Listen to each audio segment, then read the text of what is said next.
하나님께서 오늘 우리에게 주신 말씀은 창세기 42장 1절에서 38절 말씀입니다.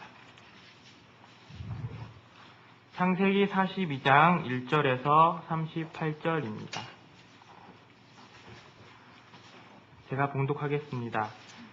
그때에 야곱이 애굽에 곡식이 있음을 보고 아들들에게 이르되 너희는 어찌하여 서로 바라보고만 있느냐. 야곱이 또 이르되 내가 들은즉 저 애굽에 곡식이 있다 하니 너희는 그리로 가서 거기서 우리를 위하여 사오라. 그러면 우리가 살고 죽지 아니하리라 하매 요셉의 형 10사람이 애굽에서 곡식을 사려고 내려갔으나 야곱이 요셉의 아우 베냐민은 그의 형들과 함께 보내지 아니하였으니 이는 그의 생각에 재난이 그에게 미칠까 두려워함이었더라. 이스라엘의 아들들이 양식 사러 간 자 중에 있으니 가나안 땅에 기근이 있음이라. 때에 요셉이 나라의 총리로서 그 땅 모든 백성에게 곡식을 팔더니 요셉의 형들이 와서 그 앞에서 땅에 엎드려 절하매 요셉이 보고 형들인 줄을 아나 모르는 채 하고 엄한 소리로 그들에게 말하여 이르되 너희가 어디서 왔느냐. 그들이 이르되 곡물을 사려고 가나안에서 왔나이다. 요셉은 그의 형들을 알아보았으나 그들은 요셉을 알아보지 못하더라. 요셉이 그들에게 대하여 꾼 꿈을 생각하고 그들에게 이르되 너희는 정탐꾼들이라. 이 나라의 틈을 엿보려고 왔느니라. 그들이 그에게 이르되 내 주여 아니니이다. 당신의 종들은 곡물을 사러 왔나이다. 우리는 다 한 사람의 아들들로서 확실한 자들이니 당신의 종들은 정탐꾼이 아니니이다. 요셉이 그들에게 이르되 아니라 너희가 이 나라의 틈을 엿보러 왔느니라.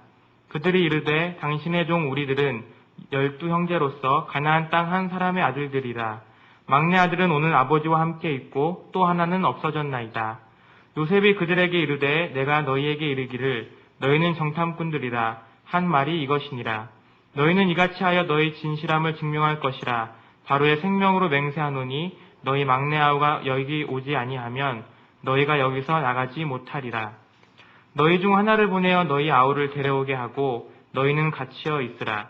내가 너희의 말을 시험하여 너희 중에 진실이 있는지 보리라. 바로의 생명으로 맹세하노니 그리하지 아니하면 너희는 과연 정탐꾼이니라 하고 그들을 다 함께 3일을 가두었더라. 사흘 만에 요셉이 그들에게 이르되 나는 하나님을 경외하노니 너희는 이같이 하여 생명을 보전하라.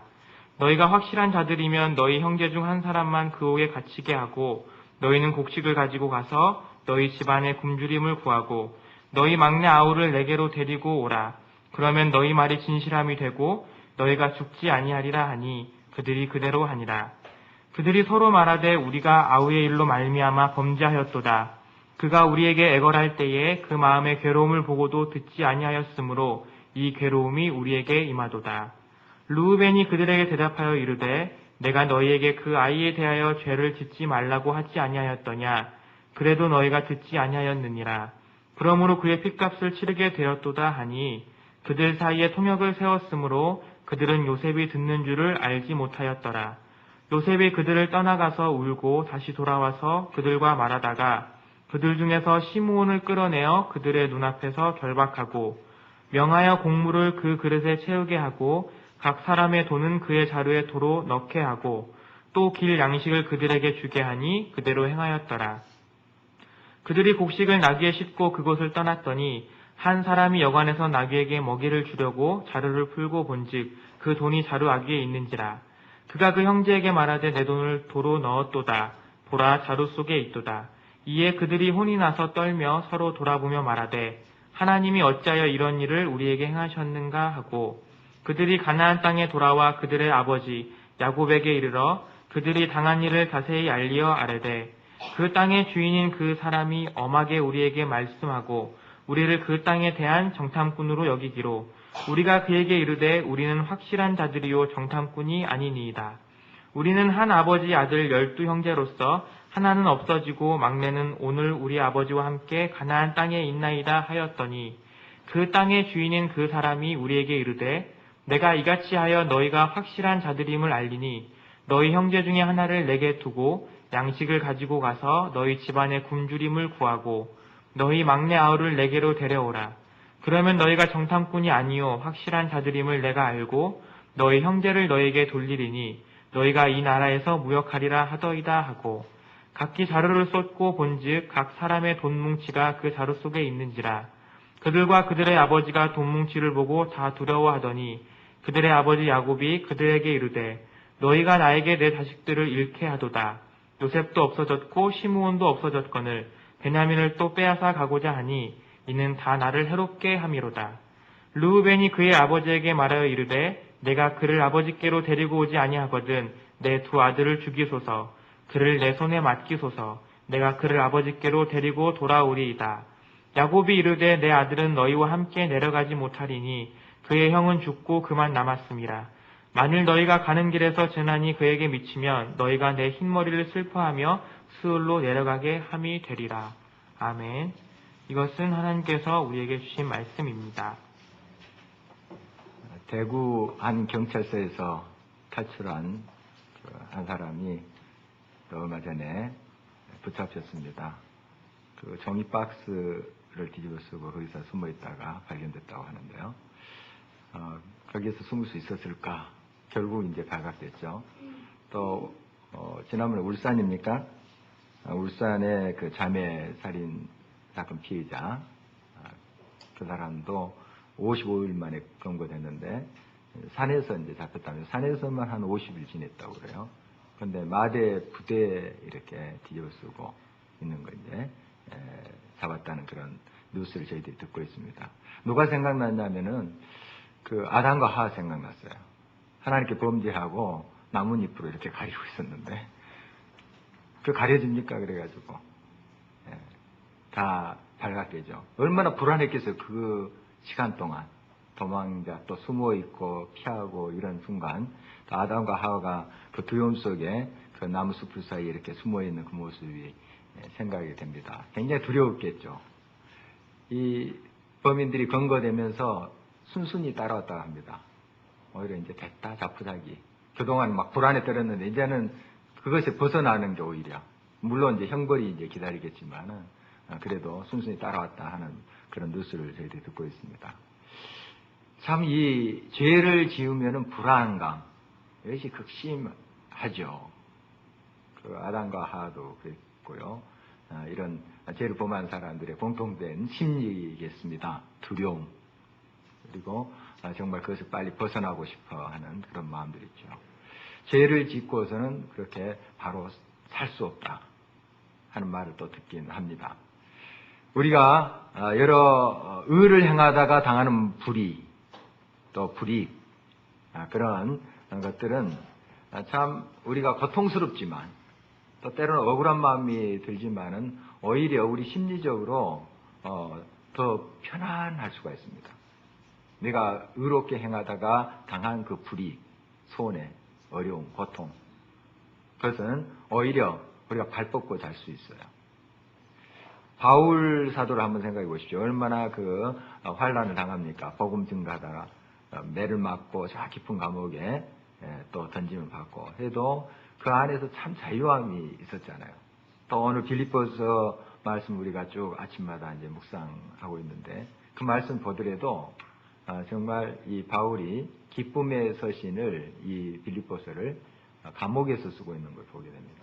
그러니까 그 안에서도 얼마나 기뻐하고 있는지.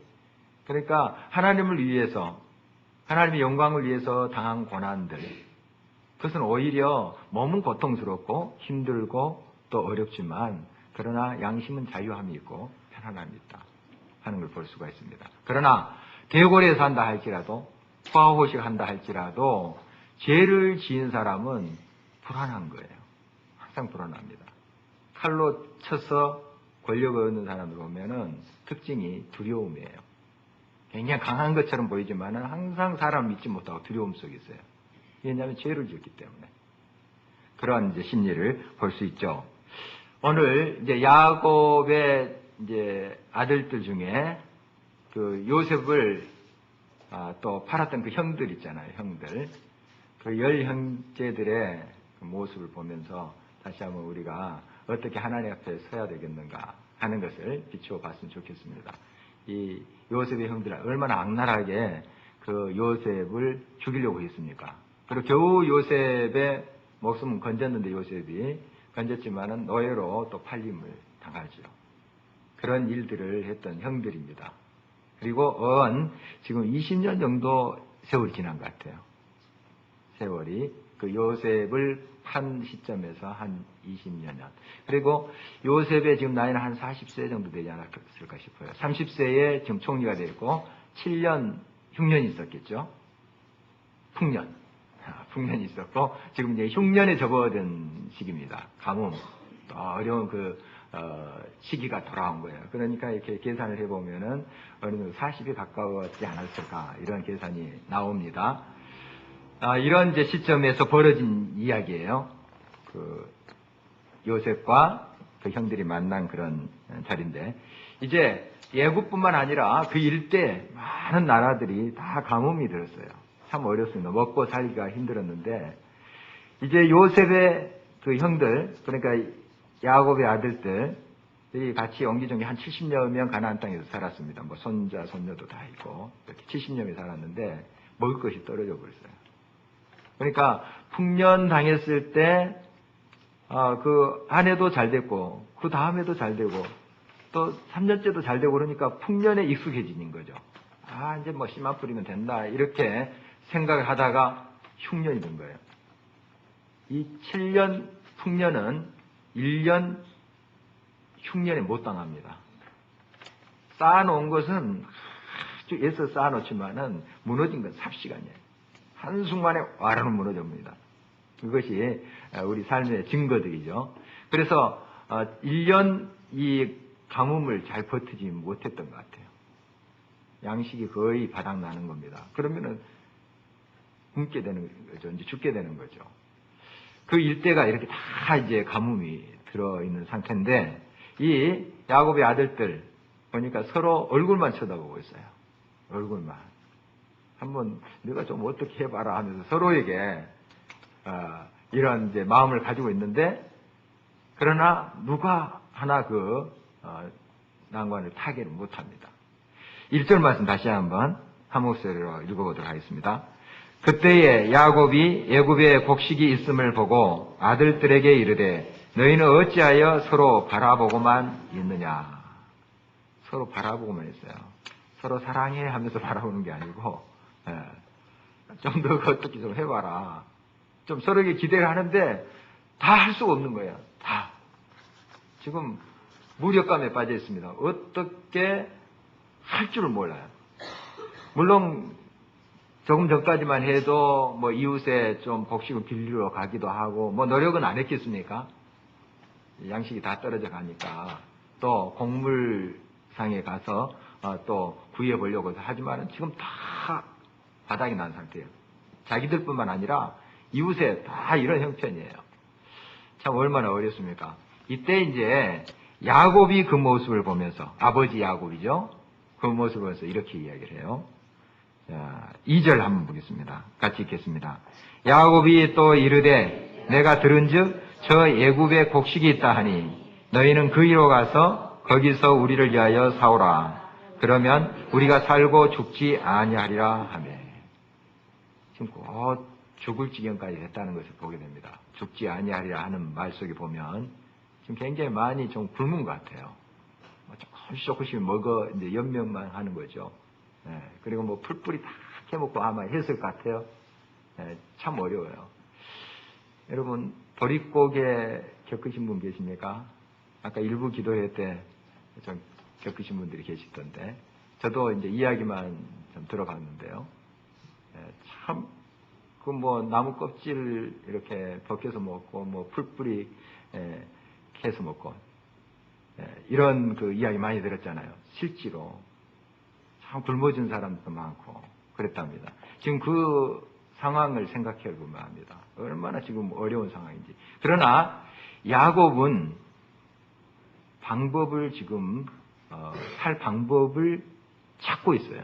자기 아들들은 서로 얼굴들만 보고 있고 어떻게 이거 해야 될 것인지 알지 못하는데 이 야곱은 애굽에 곡식이 있다는 정보를 듣고 그 애굽의 곡식과 자기들의 생명, 그 가족의 생명과 연결을 짓고 있어요. 이것이 듣는 거예요. 야곱의 아들들이 애굽에 양식이 있다는 소식을 못 들었을까요? 아마 들었을 거예요. 사람들이 이제 대상, 낙타를 이렇게 거느리고 다니면서 장사하는 사람들이 있겠죠. 그런 사람들이 왔다 갔다 했을 거예요. 그러면서 애굽에서 곡식을 판다더라 하는 소식을 이 아들들도 들었을 겁니다. 분명히. 그러나 이것은 참으로 듣는 게 아니에요. 그것은 애굽의 사정이고 우린 죽어. 우리는 이렇게 꼴딱 이제 굶고 죽는 거야. 그건 저 사막을 건너서 그 광야를 건너서 그 먼 나라의 이야기고 우리의 이야기가 아니야. 무식 중에. 그렇게 해서 자포자기하고 있어요. 그러나 야곱은 그 소식을 자기들의 가족의 생명과 연결시키고 있어요. 할 수 있다는 거예요. 이게 그 야곱의 아들들과 야곱이 다른 점이에요. 여러분 진정 듣는 것은 이것입니다. 정보만 아는 건 듣는 게 아니에요. 그 정보가 나의 삶에 연관이 될 때, 이것이 내게 유익이다. 또 이것이 나의 삶과 연관이 된다. 이게 바로 산 지식이고 또 그게 바로 듣는 거예요. 대단하죠. 지금 야곱은 한 140세 가까이 됐을 것 같아요. 한 130세 이상은 될 것 같습니다. 그러니까 바로 앞에 섰을 때 137세라고 그렇게 고백하는 거 봐서 한 130세 정도 되는 것 같아요. 많이 나이가 들은 거죠. 그 당시도 많이 나이가 들은 겁니다. 그런데 이러한 해안이 있는 겁니다. 그걸 들을 수 있었어요. 거기까지 생각할 수 있었어요. 어떻게 이것이 가능했을까요? 그가 여러 하나님의 훈련의 과정 속에서 이것이 그 듣는 귀가 열린 겁니다. 그저 되는 게 아니고 훈련의 과정 속에서 또 하나님과 교제하고 깊은 기도 속에서 그런 확신을 가지고 있는 거예요. 살 길을 찾아요. 그리고 행동으로 옮겨요. 그러나 다른 사람들은 정보만 알고 그건 남의 이야기 이렇게 이야기합니다. 그렇게 말해요. 그러나 믿음의 사람은 그것은 나의 이야기가 된다 이렇게 믿습니다. 다윗이 골리앗을 쓰러뜨렸다. 그랬다더라. 물론 그것에 대한 지식은 아니지만 이건 참 알미 아닙니다. 나도 다윗처럼 하나님 믿으면 골리앗 같은 문제 해결할 수 있다. 이게 믿음이죠. 이게 바로 하나님 말씀 듣는 거예요. 바울이 그랬다더라. 그건 바울의 이야기고 이것은 참으로 하나님 말씀을 내가 아는 게 아니에요. 지식적으로 내가 안다고 하지만 들었다고 하지만은 그것은 참 들음이 아닙니다. 참 들음은 바로 바울에게 역사하셨던 그 하나님이 나의 하나님이십니다. 나도 똑같은 상황에서 하나님의 구원의 손길을 경험할 수 있다. 이거예요. 이것이 참으로 듣는 것이고 이것이 참으로 아는 것이다. 하는 것이죠. 야곱이 훌륭한 것은 그거예요. 정말 그 애굽에 있는 그 양식이 자기들의 생명과 연결될 수 있다는 것. 그래서 그 아들들을 직접 보냅니다. 종들이 얼마나 많겠어요? 종들도 많았습니다. 야곱에게. 종들도 많았는데 종들 안 시키고 아들들 10아들을 보내요. 지금 11아들 남았죠. 요셉은 야곱 편에서는 지금 죽었다고 생각하고 있으니까요. 10아들을 보내요. 제일 막내만 남겨놓고.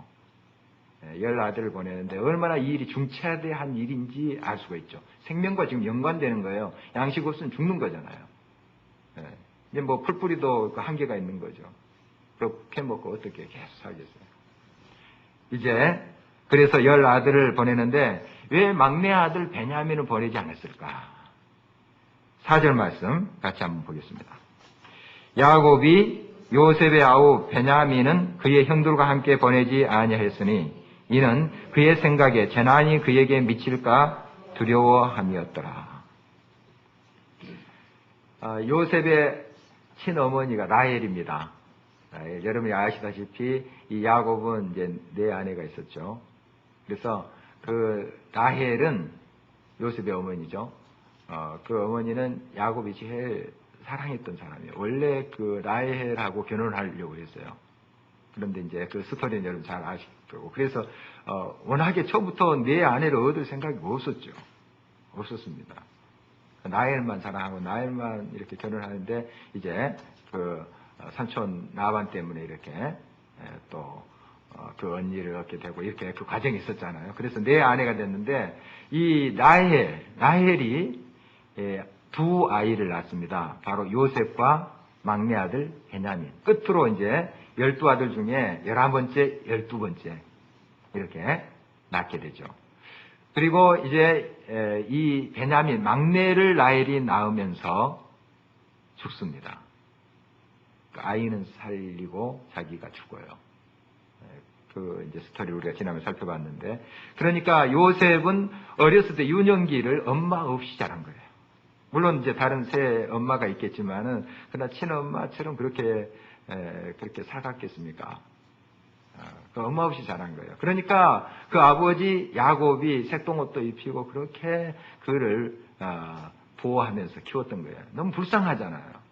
불쌍하죠. 어린 것이 엄마 없이 자라니까.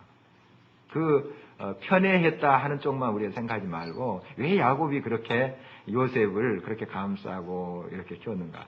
이제 그것 때문에 17살까지 좀 철없이, 형들한테 가서 나 이런 꿈 꿨어 하면서 굉장히 철없이 그렇게 자랐죠. 그 아버지의 영향이기도 합니다. 그렇게 감싸들고 자꾸 이러니까 17살까지 어린애 아기처럼, 아주 철없이 그렇게 자라왔던 그런 배경도 거기 있죠.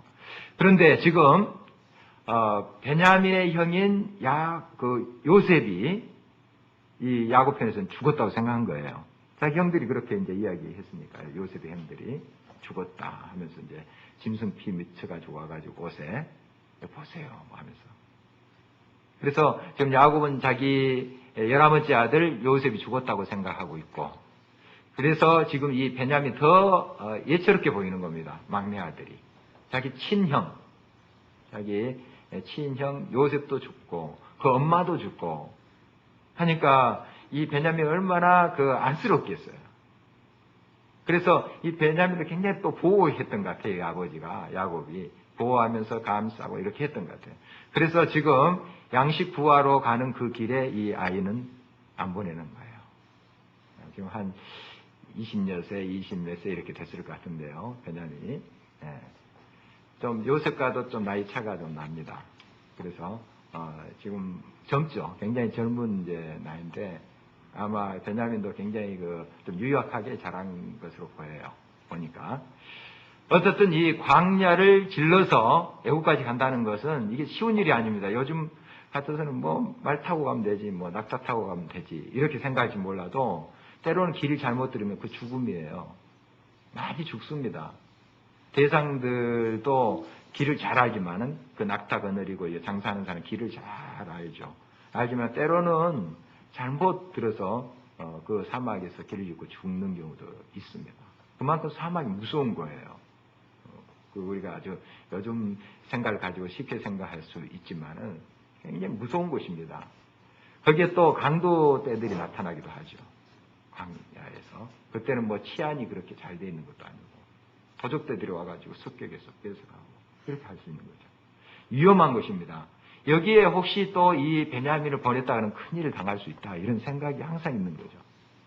그래서 이제 베냐민은 두고 10아들을 보내게 됩니다. 드디어 이 10아들 그러니까 요셉의 형들 10명이 요셉과 만나게 되죠. 그 요셉의 앞에 이제 서게 됩니다. 이때 6절 한번 보겠습니다. 같이 읽겠습니다. 때에 요셉이 나라의 총리로서 그 땅 모든 백성에게 곡식을 팔더니 요셉의 형들이 와서 그 앞에서 땅에 엎드려 절하매. 요셉이 오래전에 꿈꿨던 한 20여 년 전에 꿈꿨던 그대로 되는 거죠. 꿈을 꿨던 그대로 뭐 해와 달과 11별이 이제 요셉을 향해서 절을 하고 또 곡식단 또 그것도 비슷한 내용이죠. 똑같은 내용입니다. 그런데 보면 그대로 이루어지고 있는데 사실 해와 달은 아빠 엄마를 이야기하는 거죠. 또 곡식단도 아빠 엄마의 곡식단 다 절했는데 실제로는 그렇게 되지 않아요. 형들 11 형들하고 자기 동생 그것만 절하지 아버지가 나중에 이제 우리가 살펴볼 텐데 아버지가 소식을 듣고 오는 것은 요셉이 살아있다. 그리고 애굽의 국무총리가 되어 있다 하는 소식을 듣고 와요. 요셉이 다 수레도 보내고 또 선물도 보내고 해서 다 모시고 와요. 그래서 아버지가 와서 뭐 요셉이 아무리 국무총리라고 절하겠습니까? 안 해요. 안 합니다. 그리고 어머니 라헬은 벌써 죽었어요. 이 꿈이라는 건 말이죠. 꿈은 그대로 하나님께서 보여주신 거 그대로 실현됩니다.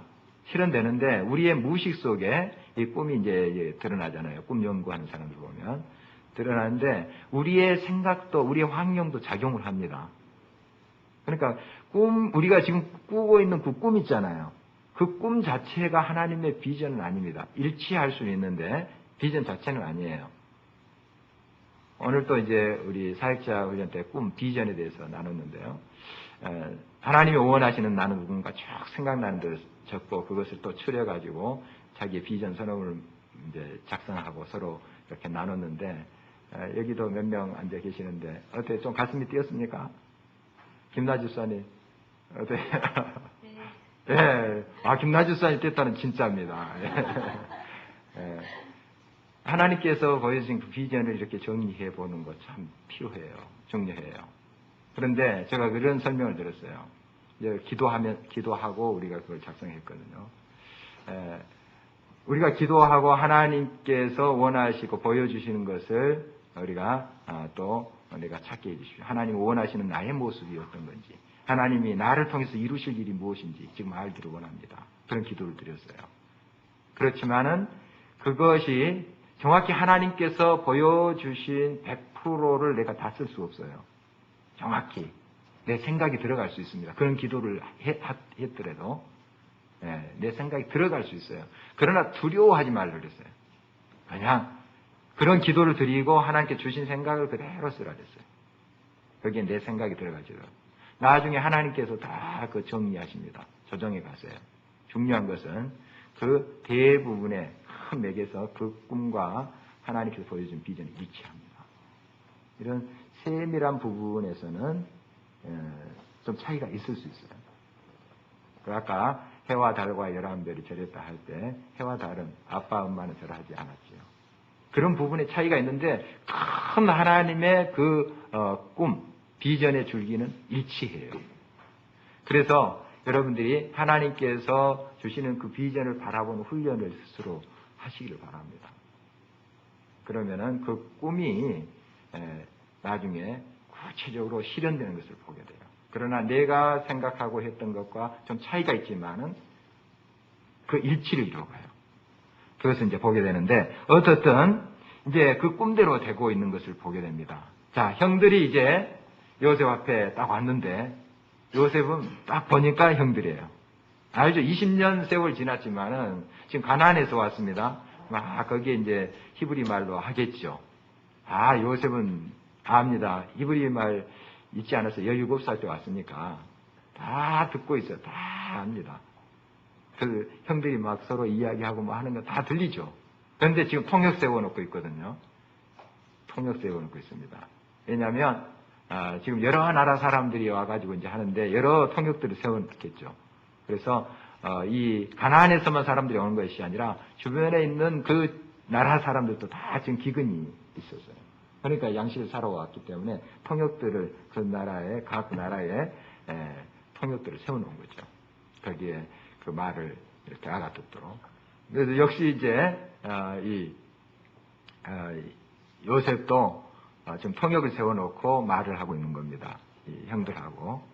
그리고 형들을 알아보면서 더 이제 이집트 말로 하는 거죠. 그럼 이제 통역이 이렇게 하고 이런 모습인데 요셉은 바로 알아봤어요. 그러나 형들은 못 알아본 거예요. 감히 또 얼굴을 들 수 있습니까? 그 높은 말 한마디 한마디가 지금 막 굉장히 무서운데 또 엄한 소리를 했다고 아주 그러니까 얼마나 막 떨겠습니까?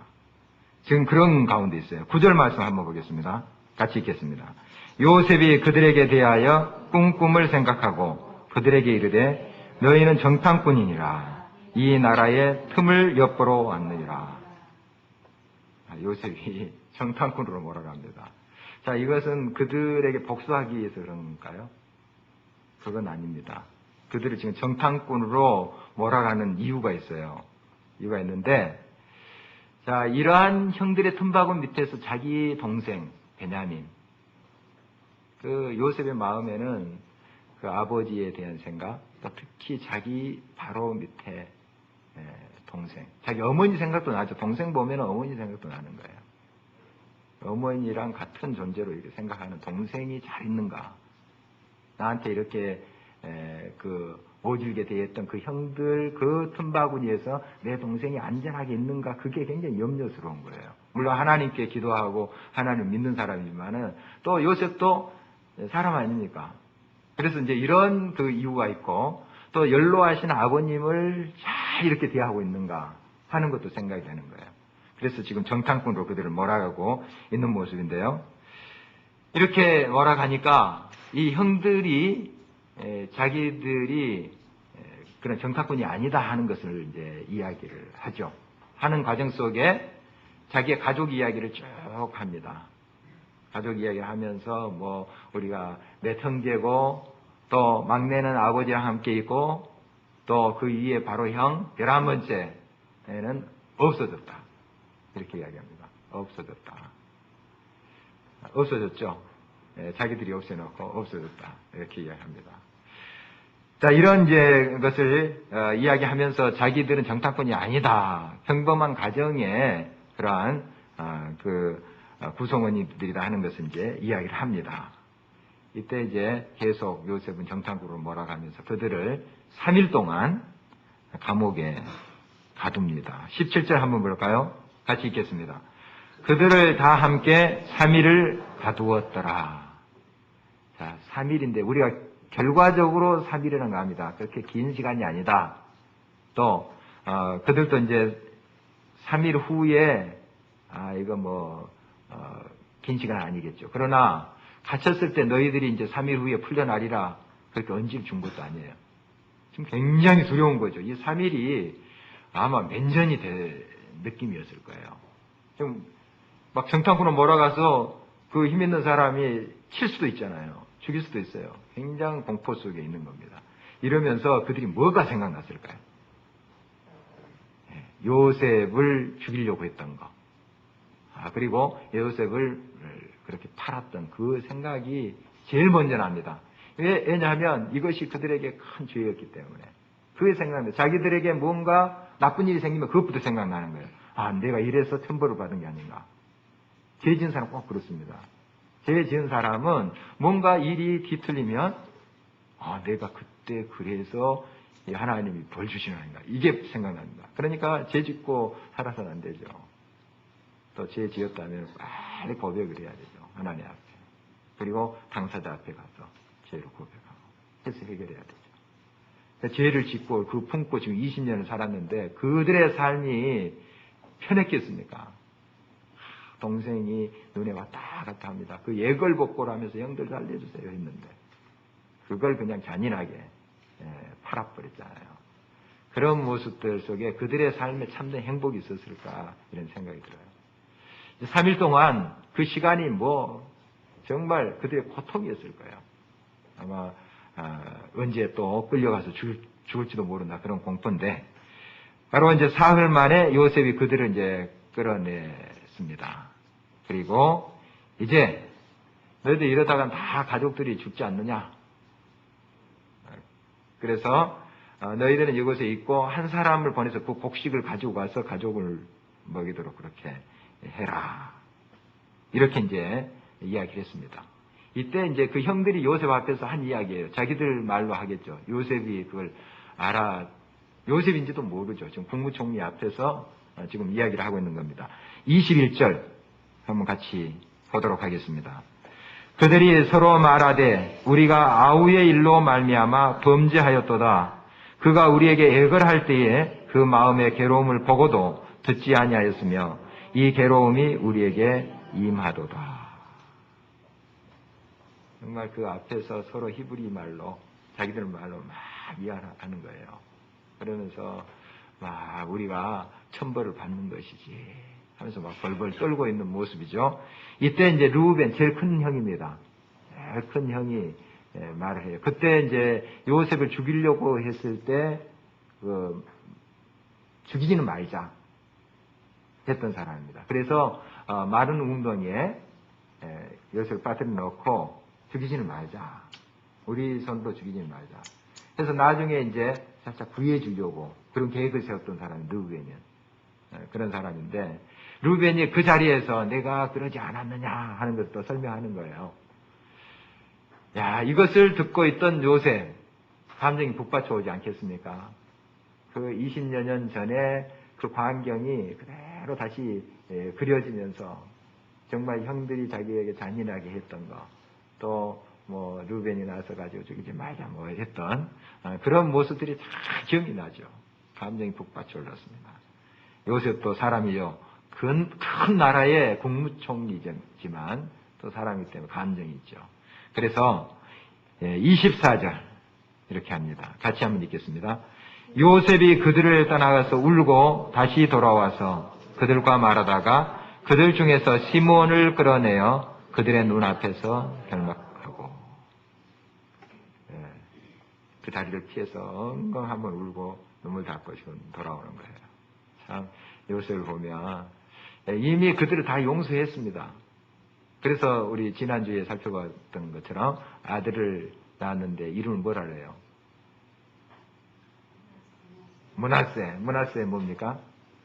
무슨 뜻이에요? 잊어버린다. 용서했다는 거예요. 용서했다. 다 하나님께 맡겨버렸다. 그러니까 둘째 아들이 이름이 에브라임인데 어떻게 됐다는 거예요? 창성케 됐다. 다 털어버리고 용서하니까 하나님께서 높여주시더라 하는 거 아닙니까? 아들들의 이름에서 그의 삶의 고백이 나오는 거예요. 신앙 고백이 나오는 거예요. 이미 이 형들 용서했어요. 용서했는데 지금 이런 이제 과정 속에서 형들이 또 치유되고 있는 거예요. 사실. 그러니까 형들도 그것을 회개하고 치유를 받지 않으면 올바른 관계가 맺어질 수 없습니다.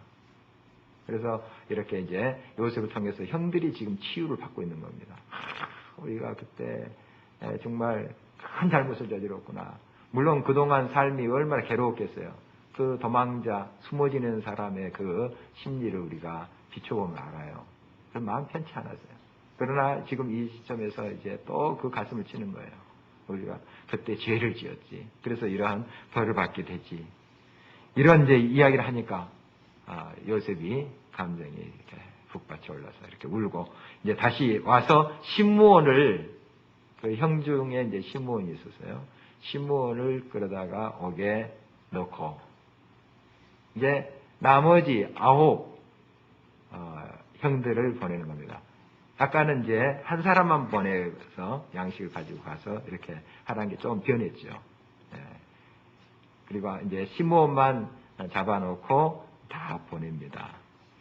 이 시므온 물론 이제 무작위로 한 명 딱 그래서 이제 집어넣을 수도 있는 거죠.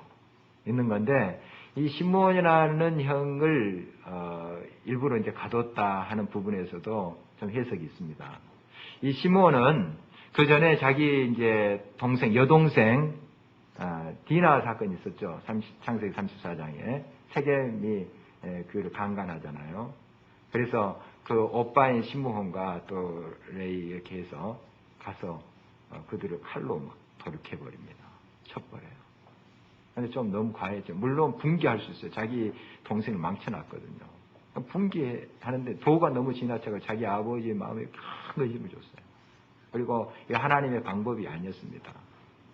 징계를 하되 그 사람만 징계하지 왜 그 민족까지 다 그냥 그 남자들은 다 쳐버렸거든요. 그 여자들은 다 끌어오고 이런 사람이 시므온이에요. 앞장섰던 사람. 굉장히 다혈질적이고 굉장히 폭력적인 사람이다 하는 걸 볼 수 있고 이런 것을 비춰본다면 그 요셉을 죽이려고 선동했던 사람도 시므온이 아니었을까 이런 이제 해석이 가능합니다. 그의 성격 폭력적인 걸 보면 군대에서 이제 고참병이 있었는데 고참병 중에 한 사람이 몇 명에게 폭력적인 사람들이 있었어요. 폭력적인 사람들이 있었는데 그 중에 제일 폭력적인 사람이 아직도 기억나요. 최뭔데요. 최모모 아직도 이름까지 기억이 나요. 그런데 굉장히 상처가 있었는지 사회에서 그러한 아픔이 있었는지 이 밑에 신참들 들어오는 그런 신천들을 굉장히 괴롭혔던 그 고찬병이 있었어요. 그 사람이 생각나더라고요. 무슨 일이든지 폭력적인 부분에서는 그 사람이 앞장섰어요. 구타하고 뭐 별것 아닌데 우리가 생각하면 좀 이렇게 넘어갈 수 있고 하는 건데 막 자기의 감정을 그렇게 풀어요. 그리고 편지 받는 날 좀 조심해야 됩니다. 편지 내용이 좀 부정적이었다 그러면 그 감정을 다 풀어요. 참 나쁜 사람이죠. 정말 보면은 나쁜 사람 많이 내가 이제 기도하면서 회개하고 예수님 믿었으면 좋겠다 하는 기도를 지금도 드리고 있는데 어떻든 참 그런 폭력적인 기질의 사람이 있어요. 시므온이 그런 사람으로 비춰져요. 그래서 요셉이 딱 시므온을 잡아서 감옥에 넣고 있는 것을 이제 보게 되죠. 이제 형들이 그 양식을 가지고 돌아갑니다.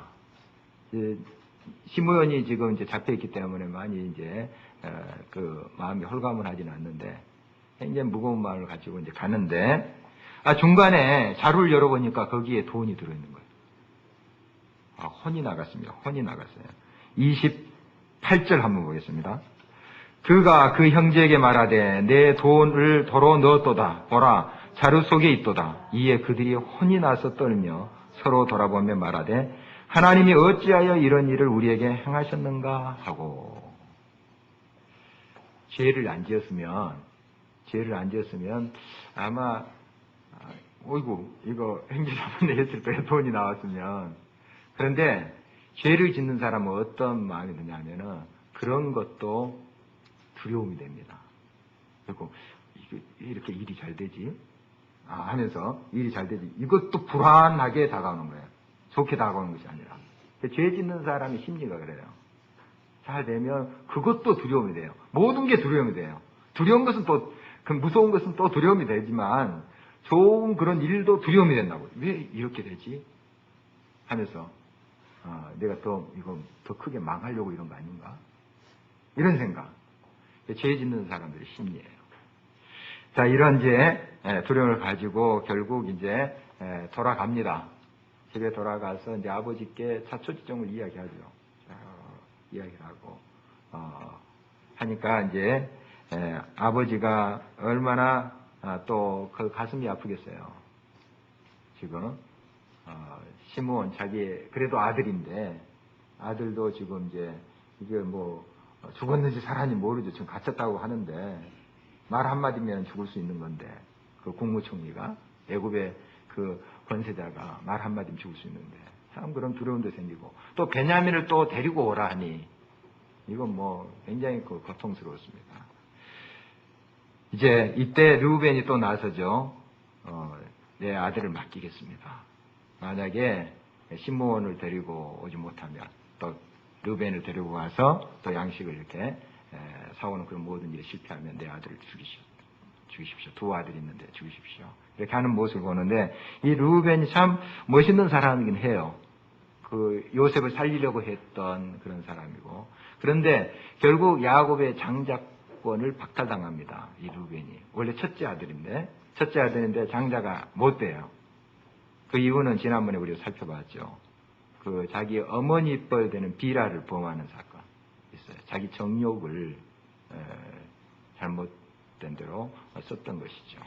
사람 참 좋은데 이런 걸 보면은 참 우분이 있고 또 정말 책임감이 있고 참 좋은데 그런 부분에서 약했어요. 정욕적인 부분. 그래서 아버지의 침상을 더럽힌 거죠. 아버지는 잠잠하고 있지만 나중에 이제 야곱의 그 자녀들을 한 사람 한 사람 축복하고 또 그 앞날에 대해서 이야기하는 걸 보면은 이 르우벤은 또 아버지의 그러한 축복을 온전히 받지 못합니다. 그런 모습을 보게 되는데 어떻든 정말 우리가 끝까지 하나님 앞에 바로 서 있는 것 그것이 중요하고요. 그러면 내가 이미 어떤 세상적인 그러한 법률에 저촉되지 않지만은 어떤 신앙적이고 또한 그러한 도덕적인 죄를 범했을 때는 어떻게 하는가? 계속 두려움 속에 살아야 되는가 하는 거예요. 죄 짓는 사람 이제 못 사는 건데 항상 두려움 속에 떠는 건데 한 가지 방법이 있죠. 예수 그리스도께 우리가 완전히 고백하는 거예요. 성경은 그것을 우리에게 말씀하십니다. 고백하고 죄를 인정하고 고백하고 하나님 앞에 뉘우치면 우리의 죄를 깨끗이 씻어줍니다. 그리고 그것이 어떤 사람에게 관계되어 있다. 어떤 사람이 관계되어 있다. 그 사람한테 가서도 그걸 해결해야 돼요. 하나님께 나는 해결했으니까 끝. 이게 아니에요. 사람에게 해를 입혔고 사람의 가슴에 못을 박았다면 하나님께 해결하는 건 물론 당연히 해야 되고 그 사람과의 매듭도 풀어야 돼요. 내가 죽을 죄를 졌습니다 하고 이렇게 풀어가야 돼요. 그리고 하나님께로만 향하는 죄면 내 마음속으로만 지었던 죄면 하나님께 고백하면 돼요. 괜히 마음속으로 내가 이상문 집사는 내가 막 그냥 미워 얄미워 이런 마음 품었다 합시다. 실제로는 안 그래요. 그런데 내가 하나님 앞에 이게 너무 죄스러운 거예요. 하나님, 내가 이상문 집사를 너무 미워했어요. 보기만 해도 그냥 싫어요. 이런 마음 품었어요. 그래서 회개했으면 내가 그걸 정말 하나님 앞에 올바르지 못한 것을 고백합니다. 용서해 주세요. 회개했어요. 그리고 이상문 집사에 가서 내가 이런 마음을 품었습니다 하면서 고백할 필요가 없다는 거예요. 괜히 그 당사자는 알지도 못하는 걸 내가 가서 그런 마음을 품었다고 할 필요가 없어요. 실제로 어떤 상해를 입혔거나 손해를 줬을 때는 그것을 내가 가서 그 사람도 아는 거 그것을 풀어요. 그걸 풀고 고백하고 내가 어떻게든 그것을 보상하겠노라고 한다든지 용서를 비는 거. 그래서 그 하나님 앞에 이것을 완전히 고백함으로 우리가 그 모든 죄의 짐을 벗을 수 있어요. 그 벗어야지 편안히 우리가 발을 뻗을 수 있어요. 자, 오늘 말씀을 통해서 죄 짓고는 못 사는 거 우리가 다시 한번 묵상을 했습니다. 형들의 모습을 보면서 우리의 삶 속에 언제나 하나님 앞에 행함, 하나님이 이 앞에 보고 계신다는 것을 언제나 우리가 의식하고 늘 하나님의 뜻대로 우리가 다른 사람 앞에 서고 또 대해야 될 줄 믿습니다. 또 정말 우리가 죄를 또 발견됐을 때 하나님 앞에 온전히 고백하고 또 다른 사람에게 또 아픔 줬다면 또 가서 내가 죄를 고백하고 그래서 정말 죄의 짐을 벗고 자유의 몸으로 어떤 환경 속에서도 우리가 평안을 누릴 수 있는 저희들이 되게 해주십시오. 우리가